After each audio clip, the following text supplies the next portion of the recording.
All right, ladies and gentlemen, thank you for tuning in. FightsATW.com, fights around the world. I have a special guest today. Um, she is the 1% of 1%, and we're going to get into that in a little bit.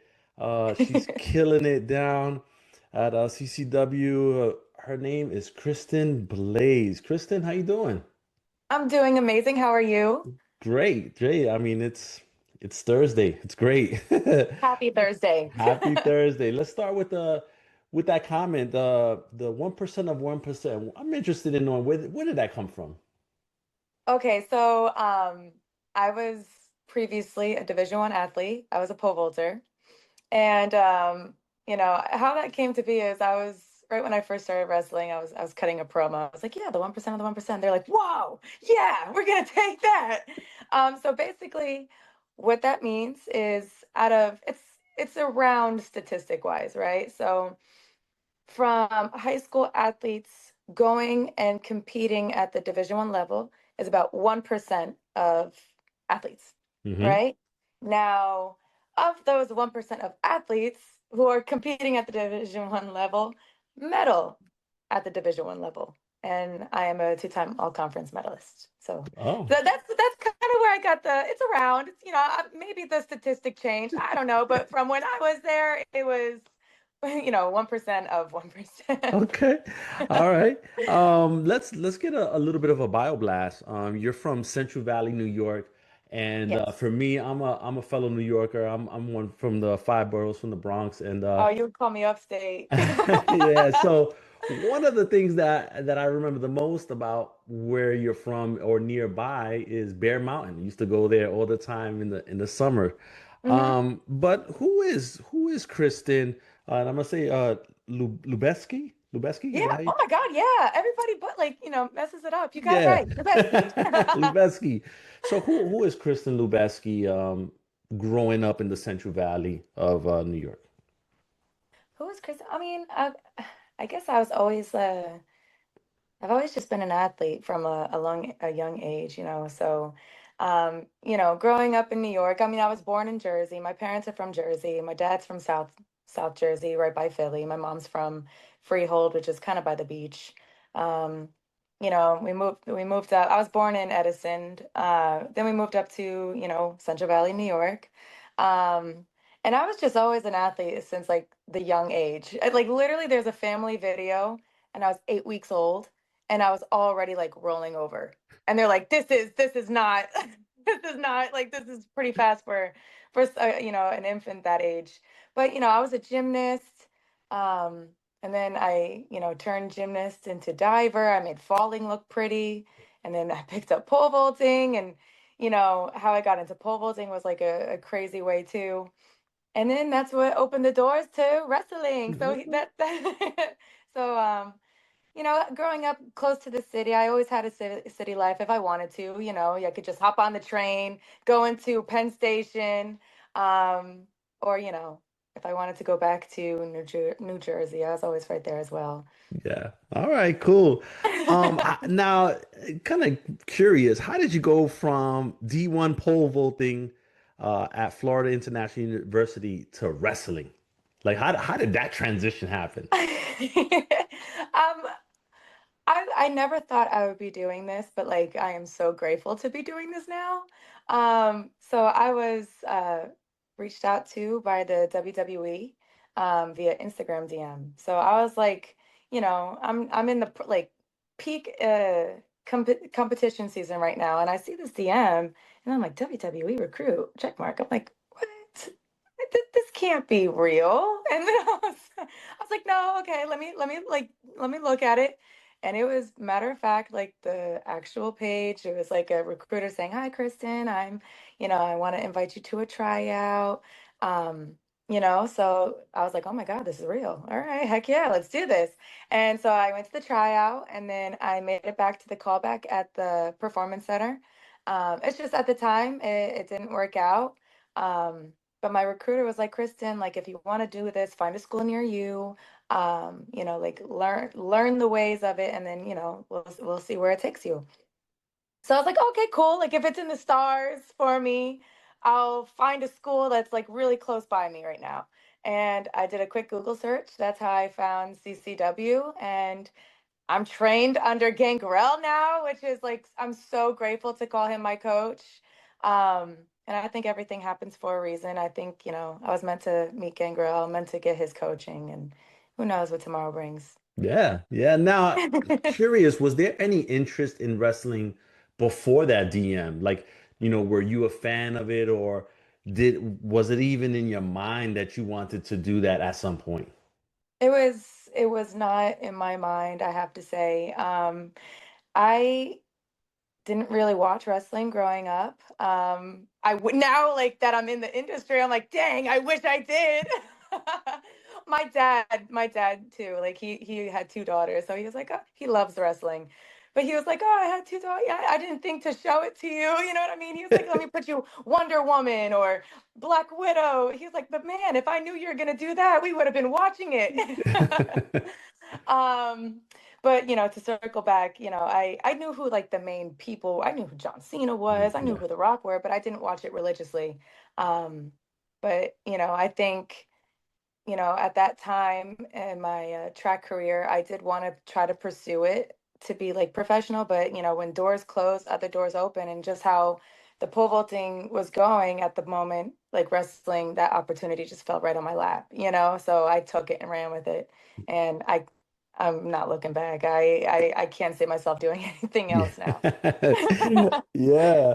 Now, and speaking of which, you when you had your first wrestling match, just kind of Mhm. curious on like what were some of your thoughts going through your mind as you entered your first match as a pro wrestler? So my debut match, oh my God. I feel like I was going through like cycles throughout the whole day. I was like, oh my God, I'm about to do this. And the next one was like, chill, like I got it, you're good. And then it was like a shock, like, oh my God, am I actually like doing this? And then like going back to, oh my God, I'm about to do this. And it was that whole cycle, throughout the whole day. And then like I was just telling myself, I was like, Kristen, I, you know, doing things and performing in front of an audience is nothing new to you. Like this is just a little different, but this is nothing new to you. You know what you're doing. Trust your training. Um, so I was trying to like hype myself up like that in my head, and it was kind of like weird. Like right on the other side of the curtain, I was like freaking out. Like, okay, there's no turning back now. Like I'm about to do this. And then the moment I went through the curtain, it was like my old competitive mindset kind of kicked back in again. Like I'm in go mode. It is game time, and it went well from there. All right, and look, in 18 months, in less than 18 months, I would say you went Mhm. from debuting to rookie of the year, now CCW Women's Champion. Yes. How has that journey been for you so far?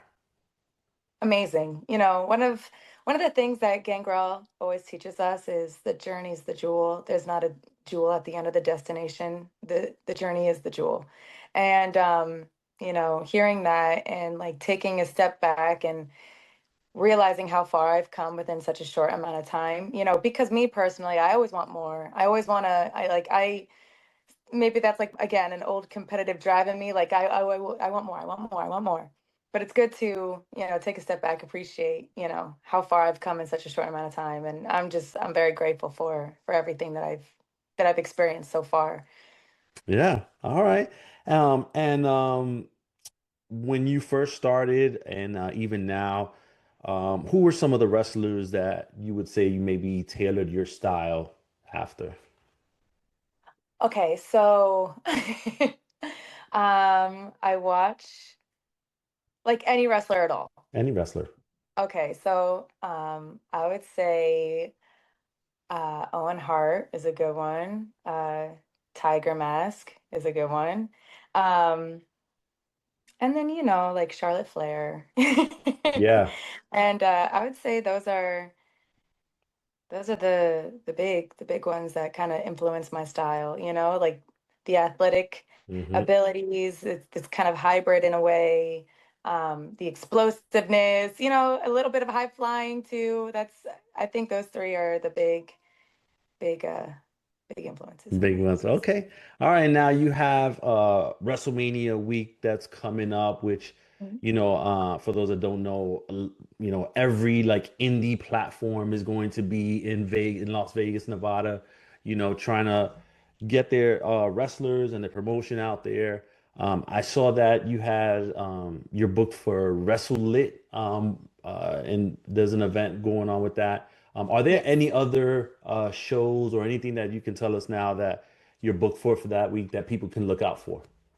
Oh, absolutely. So, as you said, WrestleMania, everybody of everybody's going to be there.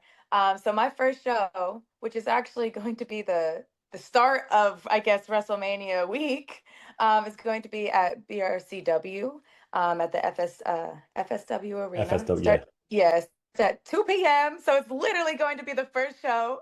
I just want to give a big like shout out and thank you to, Matthew, Neil, and all the rest of the BRCW team too, who are, making that show happen. But yeah, so that's gonna start off the whole WrestleMania And week that's on after there. Monday? That is on Wednesday. On Yes. Wednesday. Okay. Um, and then after that, switching right over to CCW in the same arena. So BRCW, CCW, and then on Thursday I'll be at Ladies Night Out, and then wrestle it on Thursday night, April 16th. Wow. Okay. All right. And I'm excited. This is my first WrestleMania that I'm going to, so I'm pretty hyped. okay. Are you gonna try to get actually go to the show, or are you gonna get out of there after you do your performances? Yeah, I would like to. I would like to.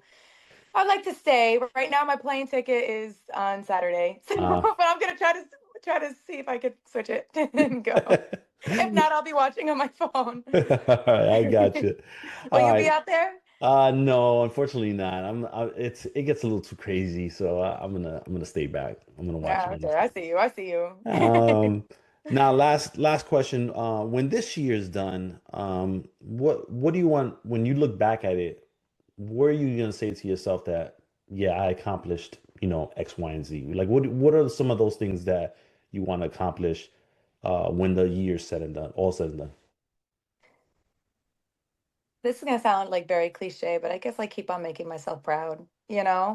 Um, keep on stepping outside of my comfort zone, keep on pushing myself to achieve greater heights, and just keep on making myself proud. That's the best thing I could say. I don't want to put like any specific thing on it, just, because you never know what tomorrow brings at the end of the day. Just keep on making myself proud. Make little Kristen, 8-year-old Kristen who wanted to be this superhero, make her proud. All right, that's what's up. Well, listen, Kristen, thank you for your time today, and I appreciate it. And I wish you the best of luck, Thank you so not only much. with your stuff coming up, but moving forward in the rest of your career. Thank you so much, and thank you so much for having me. It was a blast. Thank you.